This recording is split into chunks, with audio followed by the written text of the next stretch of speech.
মৰমৰ ছাত্ৰ-ছাত্ৰীসকল তোমালোক সকলোকে লাৰ্নিং আছামিছৰ শূন্যতে ভিডিঅ'লৈ স্বাগতম জনাইছোঁ। আজি আমি আলোচনা কৰিম নৱম শ্ৰেণীৰ হিন্দীৰ যেটো 4 নম্বৰ চেপ্টাৰ আছে চিৰিয়া কি বচ্চি এই চেপ্টাৰটি কুৱেশ্যন আনসাৰ কিটা ঠিক আছে। সো তোমালোকে ভিডিঅ'টো একেবাৰে শেষলৈকে চাই থাকিবা ওকে। আৰু তোমালোকৰ 5 নম্বৰ যেটো চেপ্টাৰ আছে সেই চেপ্টাৰটোৰ লিংক মই ডেসক্ৰিপচনত দি থৈছো। ডেসক্ৰিপচনৰ পৰা 5 নম্বৰৰ চেপ্টাৰটো ভিডিঅ' চাব পাৰিবা ওকে। সো বলা আমি কুৱেশ্যন আনসাৰ কিটা আলোচনা কৰা আৰম্ভ কৰো। কুৱেশ্যন আনসাৰ কিটা আলোচনা কৰাৰ আগতে তোমালোকক মই কৈ দিম এটো যেটো তোমালোকৰ 4 নম্বৰ চেপ্টাৰ আছে এই চেপ্টাৰটোৰ লিখক হৈছে জয়নেন্দ্ৰ কুমাৰ ঠিক আছে। তো জয়নেন্দ্ৰ কুমাৰৰ বিষয়ে তোমালোকে পঢ়িবা, তোমালোকক পৰীক্ষাত ৰাইটাৰৰ বিষয়ে অৰ্থাৎ পাঠটোৰ লিখকৰ বিষয়ে সুধিব পাৰে, মানে ইয়াৰ পৰা 1 মাৰ্ক বা 2 মাৰ্কৰ তোমালোকক প্ৰশ্ন সুধিব পাৰে ঠিক আছে। তো তোমালোকে এখিনি পঢ়িবা, লেখকৰ পৰিচয়খিনি পঢ়িবা। তো এতিয়া বলা আমি প্ৰশ্ন উত্তৰ কিটা আলোচনা কৰা আৰম্ভ কৰো ঠিক আছে। আৰু তোমালোকক এটা কথা কৈ দিও, তোমালোকৰ ক্লাস 9ৰ বিজ্ঞান, আছামিজ, তাৰপিছত সোশিয়েল সায়েন্স, হিন্দী সব কেটা সাবজেক্টৰ ভিডিও বনাই মই চেনেলত আপলোড কৰি থৈ দিছো। এইবিলাক যদি তোমালোকে এতিয়ালৈকে চোৱা নাই তেতিয়া হলে প্লেলিষ্টত গৈ সেইবিলাক ভিডিও তোমালোকে চাব পাৰিবা ঠিক আছে। তোমালোকে সাৰ্চ কৰিবা যে মানে তোমালোকে যিকোনো হেৰি মানে যোনটো চেপ্টাৰ ভিডিও সাৰ্চ কৰিবা হেতু চেপ্টাৰৰ নাম লিখি তোমালোকে মোৰ চেনেলৰ নামটো লগাই দিবা, লাৰ্নিং আছামিজ বুলি লগাই দিবা, তেতিয়া হলে মোৰ চেনেলৰ ভিডিওটো একেবাৰে ফাৰ্স্ট পজিশনত পাই যাবা ঠিক আছে। সো তোমালোকে তেনেকৈ সাৰ্চ কৰিবা। উদাহৰণ স্বৰূপে এই ভিডিওটো সাৰ্চ কৰিবৰ কাৰণে তোমালোকে এডৰ কৰিব পাৰিলাহেঁতেন যে চিৰিয়া কি বচ্চি লাৰ্নিং আছামিজ ঠিক আছে। তেনেকৈ সাৰ্চ কৰিলে তোমালোকে মোৰ ভিডিওবিলাক পাই থাকিবা ওকে। তো বলা আমি কুৱেশ্যন আনসাৰ বিলাক ডিসকাস কৰো। তো সব প্ৰথমে তোমালোকক দিছে সহি বিকল্প কা চয়ন কৰো। এত তোমালোকক কেটামান এমসিকিউ দিছে ঠিক আছে, মানে শুদ্ধ উত্তৰ বাছি উলিয়াবলৈ দিছে ঠিক আছে, শুদ্ধ উত্তৰ বাছি উলিয়াবলৈ দিছে ওকে। সো চোৱা কত কৈছে सेठ माधव दास ने संगमरमर की क्या बनवाई है ঠিক আছে। सेठ माधव दासे संगमरमৰৰ কি বনাইছে, কি বনাইছে কোটি, কোটি মানে হৈছে হাভেলি বা মহল ঠিক আছে। তো তোমালোকে এটো প্ৰথম অপচনটো সিলেক্ট কৰিব লাগিব। বাকি যি আছে মূৰ্তি, মন্দিৰ, স্মাৰক ঠিক আছে, এবিলাক কিন্তু শুদ্ধ নহয়। কি হ'ব কোটিটো শুদ্ধ হৈ যাব। কোটি মানে হৈছে মহল বা হাভেলি ঠিক আছে, মানে ডাঙৰ ঘৰ আৰু ঠিক আছে, পকি ডাঙৰ ঘৰ, ওখ ঘৰ ঠিক আছে। তো তোমালোকে কি লিখিব উত্তৰত লিখিব কোটি ঠিক আছে। नेक्स्ट আছে খ তোমালোকক দিছে किसकी डाली पर एक चिड़िया आ बैठी ঠিক আছে। কিহৰ ডালত এটা চৰাই আহি বহিছিল, কিহৰ ডালত বহিছিল গোলাপ ফুলৰ ডালত ন। তো বাকি ইয়াত আছে জুহি, বেলা আৰু চমেলি, এবিলাক কিন্তু শুদ্ধ নহয়। কি হ'ব উত্তৰটোত বহিব গোলাপ ঠিক আছে। গোলাপ ফুলৰ ডালিত এটা চিৰিয়া বা চৰাই আহি বহিছিল ঠিক আছে। আৰু গোলাপ ফুলটো ক'ৰ আছিল, গোলাপ ফুলটো सेठ माधव दासৰ বাগিচাত থকা এটা গোলাপ গছৰ ডালত আহি পৰিছিল ঠিক আছে। नेक्स्ट আছে चिड़िया के पंख ऊपर से चमकदार और डेज थे ठीक আছে। चिड़िया के पंख ऊपर से चमकदार और स्याह थे ঠিক আছে। তো তোমালোকে স্যাহ বুলি লিখিব লাগিব, এটা তোমালোকে এই শুদ্ধ অপচন বুলি তোমালোকে এই স্যাহটো সিলেক্ট কৰিব লাগিব। বাকি যি আছে সফেদ, লাল আৰু পিলা এইবিলাক শুদ্ধ নহয়, স্যাহ হ'ব ঠিক আছে। তো তোমালোকে স্যাহ বুলি লিখিবা ওকে। नेक्स्ट আছে ঘ তোমালোকক দিছে চিৰিয়া से बात करते करते सेठ ने एकाएक दबा दिया हाथ पाव बटन हुक्का। কি দবাই দিছিলে, বটন দবাই দিছিলে। বটন দি ঘৰত কাম কৰা সাৰ্ভেন্টজনক মাতিছিলে যাতে এই চৰাইটোক ধৰিব পাৰে, চৰাইৰ পোৱালিটোক যাতে ধৰিব পাৰে ঠিক আছে। সো কি হ'ব উত্তৰত বটন ঠিক আছে, তোমালোকে বটন বুলি লিখিবা ঠিক আছে। চিৰিয়া से बात करते करते सेठ ने एकाएक बटन दबा दिया ঠিক আছে। সো তোমালোকে বটন বুলি লিখিব লাগিব। ছাত্ৰ-ছাত্ৰীসকল এতিয়া 2 নম্বৰত চোৱা। 2 নম্বৰ তোমালোকক দিছে সংক্ষিপ্ত में उत्तर दो लगभग 25 शब्दों में ঠিক আছে। তোমালোকক উত্তৰবিলাক সংক্ষেপত দিবলৈ দিছে প্ৰায় 25টা শব্দৰ ভিতৰত ঠিক আছে। তো চোৱাচোন 1 নম্বৰৰ কোড 2 নম্বৰৰ কোড কি দিছে। 2 নম্বৰৰ কোড তোমালোকক দিছে सेठ माधव दास की अभिरुचियों के बारे में बताओ। তোমালোকক सेठ माधव दासৰ মানে অভিৰুচি, তাৰ মানে सेठ माधव दासे কি কৰি ভাল পাইছিল সেইবিলাকৰ বিষয়ে তোমালোকক লিখিবলৈ দিছে ঠিক আছে। তো তোমালোকে ऐसे लिखिबा सेठ माधव दास के पास धन दौलत की कोई कमी नहीं थी, इसलिए और जो चाहते थे वही करते थे। उन्होंने अपने अनुसार संगमरमर की नई कोठी बनवाई, रंग बिरंगे फूल पौधे से बड़ी बगीचे बनवाए। उन्हें कोठी के बाहर चबूतरे पर तख्त डलवाकर रंगीन आसमान और प्रकृति की छटा को निहारना अच्छा लगता था, और हुक्के को अपने मुंह में लिए अपने ही ख्यालों में सपनों की भ्रांति संध्या का समय गुजार देना उनकी अभिरुचि रही है ओके सो तुम्हारे हेरे धुनियाকৈ प्रश्न उत्तर लिखिबा तार माने सेठ माधव दास बहुत धनी व्यक्ति আছিল ठीक আছে তেওঁৰ যোনটো কাম কৰিবলৈ ইচ্ছা কৰিছিল হেতুই কৰিছিল ঠিক আছে মানে গড়ত মানে ধুনিয়াকৈ এটা মানে হাবেলি বনাইছিলে বা মহল বনাইছিলে সংগমৰমৰৰ পাথৰেৰে ঠিক আছে আৰু গড়ৰ সন্মুখত হেৰি এটা বনাইছিলে ফুলৰ বাগিচা এটা বনাইছিলে ঠিক আছে नेक्स्ट আছে খ খ তোমালোকক দিছে शाम के समय सेठ माधव दास क्या क्या करते थे तारमाने সন্ধিয়া সময়ত सेठ माधव दासे কি কৰিছিল ঠিক আছে तो यार उत्तर तुम्हारे लिखिबा शाम के समय सेठ माधव दास कोठी के बाहर चबूतरे पर तख्त डलवाकर मसनद के सहारे और बगीचे पर बैठ रंग बिरंगे आसमान की ओर देखना साथ ही प्रकृति की छटा को भी निहारते हैं और फर्शी हुक्के की सटक को मुंह में दिए ख्याल ही ख्याल में संध्या को सपनों की भ्रांति गुजार देते हैं ठीक है सो स्टूडेंट्स तुम लोग धुनियाকৈ प्रश्न उत्तर लिखि पेलाबा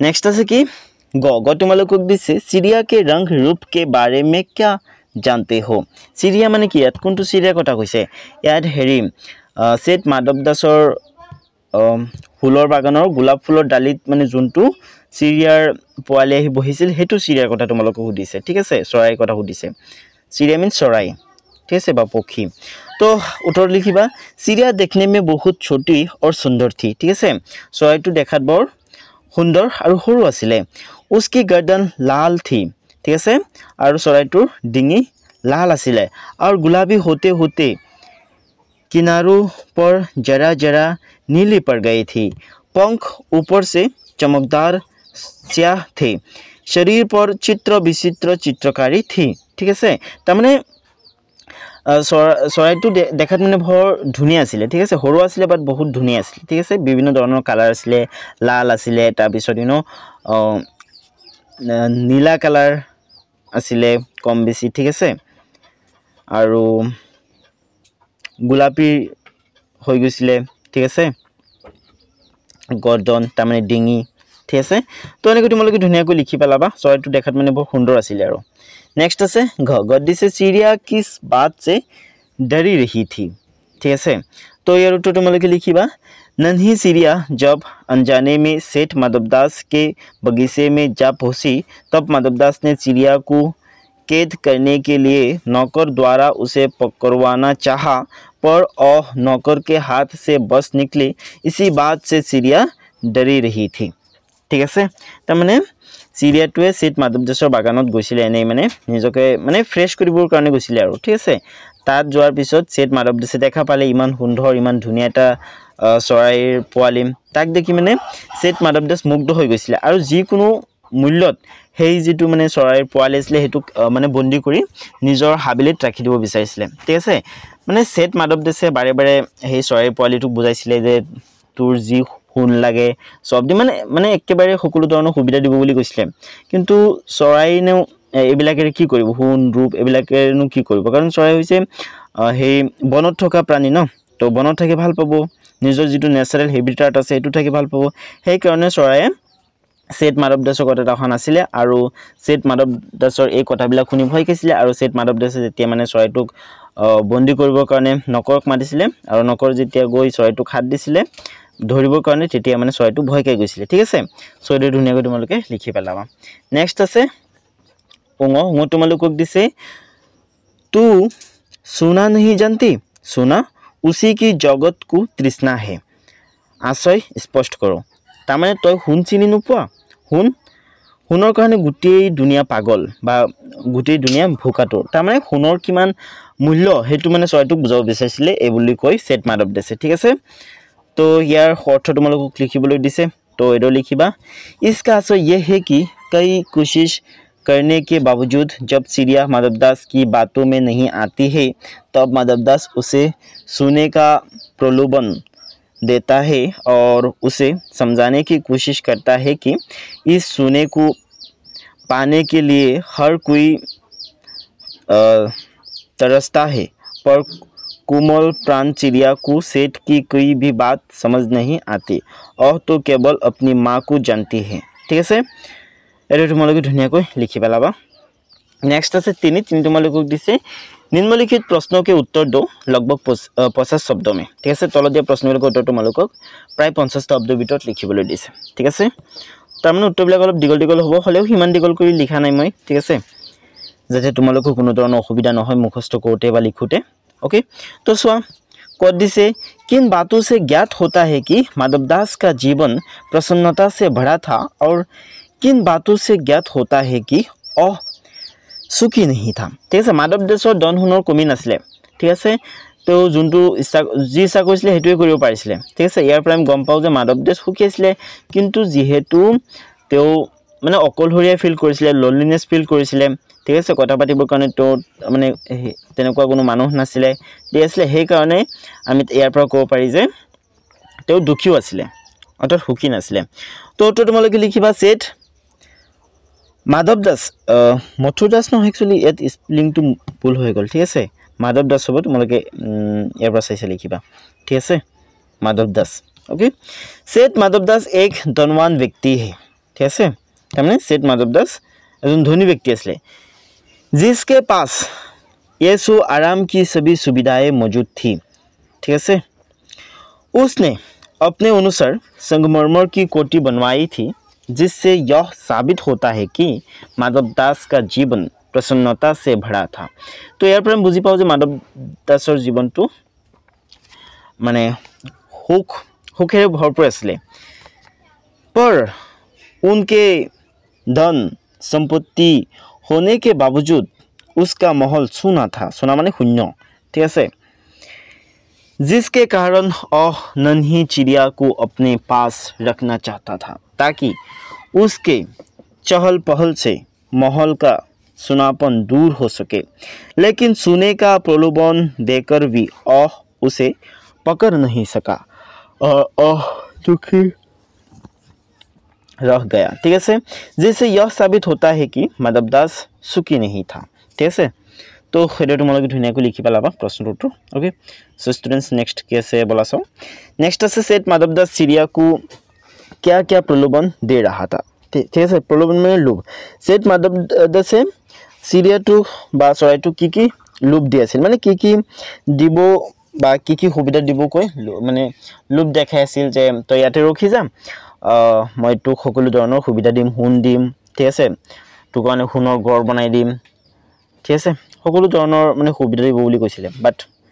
চৰাইৰ কাৰণে এইবিলাক কোনো মানে ইম্পৰ্টেন্ট নহয় কাৰণ চৰাই জংগলত থাকে চৰাইৰ কাৰণে तार मार मरम ठीक है मुक्त आका এইবিলাক মানে ইম্পৰ্টেন্ট হয় ঠিক আছে তো তোমালোকে उत्तर लिखिबा सेठ माधवदास चिड़िया को तरह तरह के प्रलोभन देकर अपने पास रखने का प्रयास करता है माधवदास चिड़िया से कहता है कि उसके लिए सोने का पिंजरा बनवा देगा फूलों से सजी बगीचा भी देगा जिसमें रंग बिरंगे फूल उसके लिए हमेशा खिले रहेंगे उसने यहाँ तक कहा कि उसके लिए पानी पीने की कटोरी भी सोने का बनवा देगा ओके तारमाने सोनर सकलो बस्तु দিব ঠিক আছে সোণৰ পিঞ্জিৰা দিব সোণৰ মানে পানী খোৱা বস্তুটোলৈকে সোণৰ দিব বুলি কৈছিল চৰাইটোক বা চৰাইটো এটো বুজা নাছিলে কিয়নো বুজিব কাৰণ চৰাইৰ কাৰণে এইবিলাক কোনো ইম্পৰ্টেন্ট নহয় তোমাক যদি সোণৰ জেলত বৰাই থৈ দিয়া হয় তেতিয়াহলে তুমি তাত শান্তি অনুভৱ কৰিব পাৰিবানে কেতিয়াও নোৱাৰিবা ঠিক আছে তেনেকুৱা চৰাইৰ ক্ষেত্ৰটো হৈছিল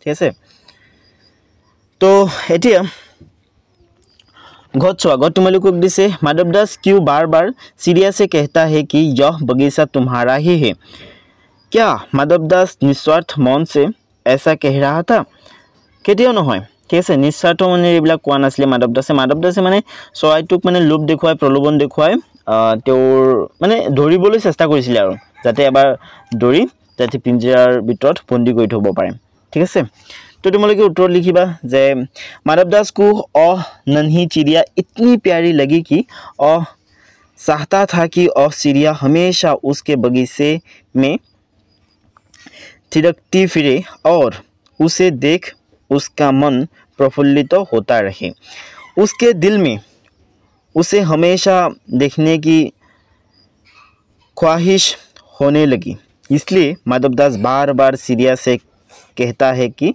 यह बगीचा तुम्हारा ही है। ठीक है, माधवदास का ऐसा कहना भी ओह बगीचा तुम्हारा ही है, इसमें माधवदास का स्वार्थ दिखता है। ठीक है, नेक्स्ट আছে যে सम्यक उत्तर दो लगभग 100 शब्द में। তোমালোকক 100টা শব্দৰ ভিতৰত তলতে প্ৰশ্নৰ উত্তৰ দিবলৈ দিছে, বাট উত্তৰবিলাক মই 100টা শব্দৰ ভিতৰত লিখা নাই, কাৰণ তোমালোকক ইমান 6 মাৰ্ক বা 7 মাৰ্ক মানকৈ নিদিয়ে, অলপ কমেই দিব, সেইকাৰণে মানে ইমানকৈ লিখিলেই হ'ব আৰু। ঠিক আছে, তো চোৱা কি কৈছে যে सेठ माधवदास और चिड़िया के मनोभावों में क्या अंतर है, कहानी के आधार पर स्पष्ट करो। ठीक है, सेठ माधवदासे মানে দন হুন ৰূপ এইবিলাকক বেছি ভাল পাইছিলে। ঠিক আছে, কিন্তু এইবিলাকেতো প্ৰকৃত সুখ আমাক দিব নোৱাৰে ন। আমি প্ৰকৃত সুখ পাম মানুহৰ পৰা, মানুহৰ লগত মানে মৰম চেনেহে থাকিলে আমি প্ৰকৃত সুখ পাম ন। টকা পইচাৰে আমি সুখ পাব পৰা কিছুমান বস্তু কিনিব পাৰি, কিন্তু প্ৰকৃত সুখ আমি মানুহৰ পৰাই পাব পাৰিম মানুহবিলাকে। ঠিক আছে, আৰু জীৱ জন্তুক মৰম কৰিলে এইবিলাকৰ পৰা আমি প্ৰকৃত সুখ পাব পাৰি। কিন্তু জীৱ জন্তুক মৰম কৰিবলৈ গৈ সেই জীৱ জন্তুৰ যিবিলাক হেৰি আছে, ঠিক আছে, নেচাৰেল যিবিলাক বাসস্থান আছে সেইবিলাকক আমি হেৰি কৰিব নোৱাৰিম, তাৰমানে সিহঁতক বাধা দিব নোৱাৰিম, সিহঁতৰ যিটো নেচাৰেল লাইফ সেইটো সিহঁতক কটাব দিব লাগিব। ঠিক আছে, বাকী আমি যি হেল্প কৰিব পাৰি জীৱ জন্তুক কৰিব পাৰিম। ঠিক আছে, আমি খাদ্য দিব পাৰিম। ঠিক আছে, আমি জীৱ জন্তু বধ কৰা বন্ধ কৰিব পাৰিম। অ'কে, জীৱ জন্তুক মৰম কৰিবৰ কাৰণে সেইবিলাকৰ পৰা আমি আনন্দ উপভোগ কৰিব পাৰিম। ঠিক আছে, কিন্তু सेठ माधवदासे এইবিলাক কৰা নাছিলে, তেওঁ জাষ্ট দন হুন জীৱনটোত হেৰি কৰিছিলে, গোটাইছিলে আৰু ঘৰ বনাইছিলে, কিন্তু প্ৰকৃত সুখ পোৱা নাছিলে। আৰু চৰাইৰ কাৰণে তাৰ মাৰ প্ৰেম, ঠিক আছে, আৰু মুক্ত পৰিৱেশ এইবিলাকেই মেইন আছিলে। তো তোমালোকে উত্তৰত লিখিবা चिड़िया और माधवदास के मनोभावों में मुख्य अंतर भावनात्मक सुख और भौतिक सुख का था। एक तरफ माधवदास के लिए धन संपत्ति से बढ़कर जीवन में कुछ नहीं था, परंतु दूसरी तरफ चिड़िया के लिए ये सारी सुख सुविधाएं व्यर्थ थी। उसके लिए अपनी माँ की गोद से प्यारा कुछ नहीं था। ओके स्टूडेंट्स, तो সেইটো তোমালোকে ধুনীয়াকৈ লিখি ল'বা। नेक्स्ट কি আছে, नेक्स्ट আছে খ। খ তোমালোকক দিছে যে कहानी के अंत में नन्ही चिड़िया का सेठ के नौकर के पंजे से बाघ निकलने की बात पढ़कर तुम्हें कैसा लगा। पार्सनेली मोरতো बहुत ভাল লাগিছে, কাৰণ এটা চৰাই সদায় মুকলি আকাশত থাকিব বিচাৰে, তাৰ মাৰ কাষত থাকিব বিচাৰে, আৰু যি ৰিলেটিভছ আছে তেওঁলোকৰ ওচৰত থাকিব বিচাৰে, কিন্তু তাক যদি বন্দী কৰি থৈ দিয়া হয় অবভিয়াছলি মোৰতো বেয়া লাগিব, তোমালোকৰো অবভিয়াছলি লাগিব। যদি তোমালোকৰ ভিতৰত মানসিকতা আছে তেতিয়াহ'লে অবভিয়াছলি বেয়া লাগিব। ঠিক আছে, তো তোমালোকে সেইটোৱে লিখিবা আৰু ইয়াত যে कहानी के अंत में जब नन्ही चिड़िया सेठ के नौकर के पंजे से भाग गई तो मुझे बहुत अच्छा लगा। सेठ सोचता था कि ओह अपने पैसे से सब कुछ पा सकता है, लेकिन चिड़िया आज़ाद थी और सिर्फ अपनी माँ के पास जाना चाहती थी। जब नौकर ने उसे पकड़ने की कोशिश की तब भी ओह बच गई और उड़कर अपनी माँ को पास पहुंच गई। ठीक है, माँ के पास पहुंच गई। यह देखकर खुशी हुई कि चिड़िया ने अपनी आज़ादी और अपनेपन को बचा लिया। ठीक है,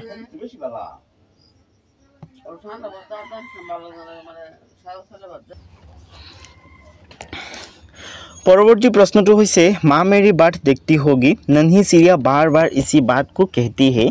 अपने अनुभव के आधार पर बताओ कि हमारी ज़िंदगी में माँ का क्या महत्व है। तो स्टूडेंट्स तुम्हारे यार उत्तर लिखिबा जे माँ हमारी ज़िंदगी में सबसे खास होती है और हमें प्यार करती है, हमारी देखभाल करती है और हमेशा हमारे साथ होती है। जैसे नन्ही चिड़िया को अपनी माँ की याद आ रही थी, वैसे ही हम भी माँ को सदा याद करती है। माँ का प्यार सबसे सच्चा और अनमोल होता है। ठीक है, तो ये धुनिया तुम्हारे लिखिबा। এতিয়া ঘট চোৱা। ঘট তোমালোকক দিছে क्या माधवदास के बनाए सोने के पिंजरे में चिड़िया सुख से रह सकती थी। एक पक्षी के लिए पिंजरा का क्या महत्व है।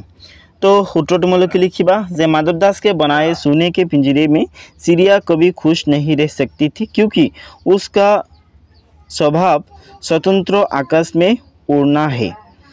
पिंजरा चाहे सोने का हो उसके लिए जेल जैसा है। आज़ादी छीन लेना उसके प्राकृतिक जीवन के खिलाफ है, इसलिए किसी को भी पक्षियों को कैद नहीं करना चाहिए। ठीक है, तो ये धुनियाকৈ लिखिबा तुम्हारे। नेक्स्ट आछे पाँचत तुम्हारोक दिसे किसने किससे और कब कहा। ठीक है, तारमाने तलत दिया ये वाक्यबिलाक कोने কৈছিল, काक কৈছিল और केতিয়া কৈছিল। ठीक है, तो तुम्हारोके धुनियाকৈ लिखिब लागिब। तो चुआ कत कि दिसे, यह बगीचा मैंने तुम्हारे लिए ही बनवाया है। ये बागिचाटो मैं तुम्हार कारण बनाइছো। এই কথাটো কোনে কৈছিল, এই কথাটো सेठ माधव दासे चराइटो কৈছিলে न। तो तोत लिखिबा यह माधव दास ने चिड़िया से कहा है जब चिड़िया गुलाब की डाल पर आ बैठी। तेतिया কৈছিলে। ठीक है, गोलाप फुলৰ डालित आহি যেতিয়া বহিছিলে তেতিয়া কৈছিলে। नेक्स्ट आछे ख तुम्हारोक दिसे मैं अभी चली जाऊंगी, बगीचा आपका है, मुझे माफ़ करें। एक कथाटो चराइटोए सेठ माधव दासक কৈছিলে। ठीक है, तो चुआ यह चिड़िया ने माधव दास से कहा है। चिड़िया माधव दास के बातें सुनकर डर गई थी और डर के मारे ऐसे कही थी। ठीक है, नेक्स्ट आछे ग तुम्हारोक दिसे सोने का एक बहुत सुंदर घर मैं तुम्हें बना दूंगा। उत्तर लिखिबा यह माधव दास ने चिड़िया से कहा है जब चिड़िया माधव दास के पास से अपनी माँ के पास आ रही थी। ठीक है, नेक्स्ट आछले क्या है मेरी बच्ची, क्या है। तो उत्तर लिखिबा जे चिड़िया की माँ ने अपनी बच्ची से कहा। चिड़िया की बच्ची माधव दास की बगीचे से भागकर अपनी माँ के पास गई और माँ माँ कहकर माँ की छाती से चिपक गई और माँ ने उससे पूछा क्या है मेरी बच्ची, क्या है। ठीक है, छात्र छात्रीসকল এতিয়া ইয়াত চোৱা, ইয়াত তোমালোকক দিছে ভাষা এবং व्याकरण ज्ञान। ठीक है, एक नंबर तुम्हारोक दिसे पाठ में पर शब्द के 3 प्रकार के प्रयोग हुए हैं। ठीक है, पाठत पर शब्दटोर तीनिटा माने पर शब्दटो तीनिटा प्रकारे पाठत व्यवहार करा होइसे। ठीक है, चुआ कत दिसे गुलाब की डाली पर एक चिड़िया आ बैठी। नेक्स्ट आछे कभी पर हिलाती थी। नेक्स्ट आछे पर बच्ची काफ कर माँ की छाती से और चिपक गई। ठीक है, तीनों पर के प्रयोग 3 उद्देश्य से हुए हैं। ठीक है, ये तीनिटा वाक्य दिसे और तीनिटा वाक्यत पर शब्दटो व्यवहार होइसे और तीनिटा वाक्यते पर शब्दटोए बेलेग बेलेग अर्थ प्रकाश करिसे। ठीक है, इन वाक्यों का आधार लेकर तुम भी पर का प्रयोग कर ऐसे 3 वाक्य बनाओ जिनमें अलग अलग उद्देश्यों के लिए पर के प्रयोग हुए हो। ठीक है, तो तुम्हारोक पर शब्दटो बेलेग बेलेग उद्देश्य तीनिटा वाक्यत व्यवहार करिबोलै दिसे। तो तुम्हारोक एतो लिखिबा मेज पर गड़ी है, मोर का पर रंग बिरंगी होता है। नेक्स्ट से पर तुझसे मेरा चित्र प्रसन्न हुआ है। ठीक है, तो ये तुम्हारे धुनियाকৈ लिखिबा। तार पिছত आछे 2 नम्बर तुम्हारोक दिसे पाठ में तेने संभर खुश करियो 3 वाक्यांश ऐसे हैं जो खरीबोली हिंदी के वर्तमान रूप में तूने क्षण भर खुश करना लिखे बोले जाते हैं। इस तरह के कुछ अन्य शब्दों की खोज करो। ठीक है, तो तुम्हारोके हेडो लिखिब लागिब। चुआ बोलचाल खरीबोली। ठीक है, तो तुम्हारोके हेडो लिखिब लागिब। चुआ तेने यात लिखिब लागिब तूने। ठीक है, तेरू यात लिखिब लागिब तुम्हारा। ठीक है, तुम्हारा यात तुम्हारा होबो। ठीक है, नेक्स्ट आछे करियो करना, आयो आया। नेक्स्ट आछे गयो गया। नेक्स्ट आछे काहे माने क्यों। नेक्स्ट आछे जे तार माने जो। नेक्स्ट आछे क्योंनु तार माने कुई। नेक्स्ट आछे सनभर सनभर।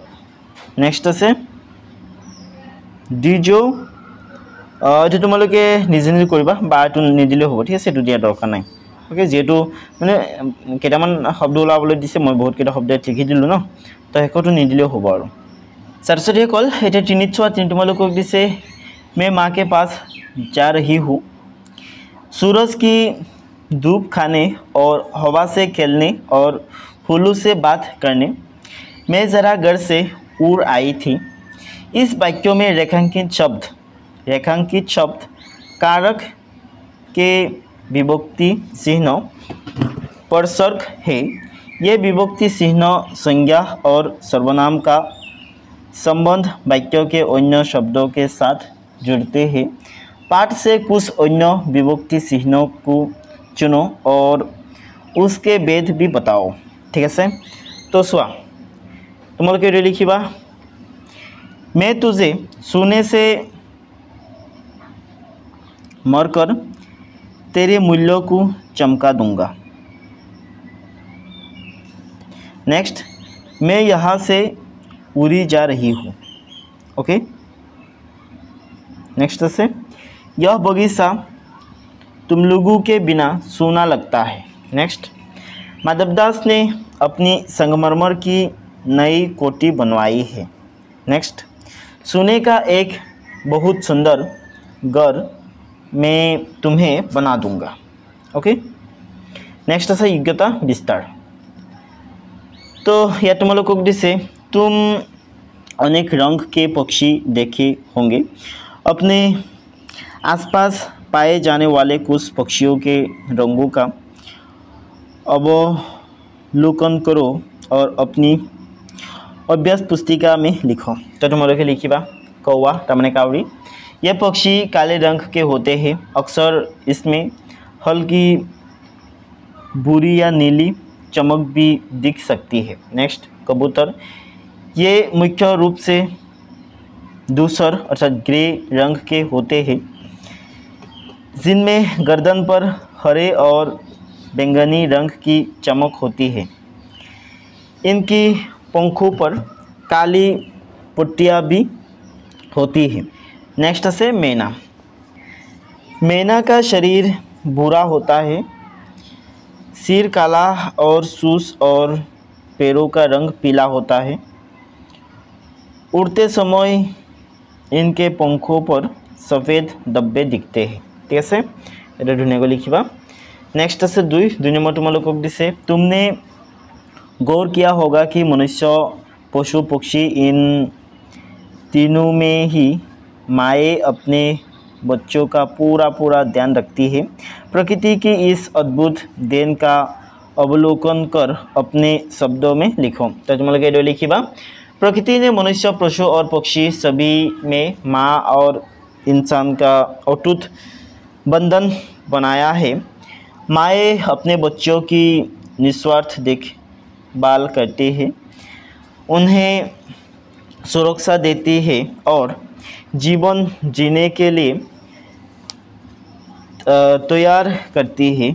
यह त्याग और प्रेम ही प्रजातियों के अस्तित्व को सुनिश्चित करता है।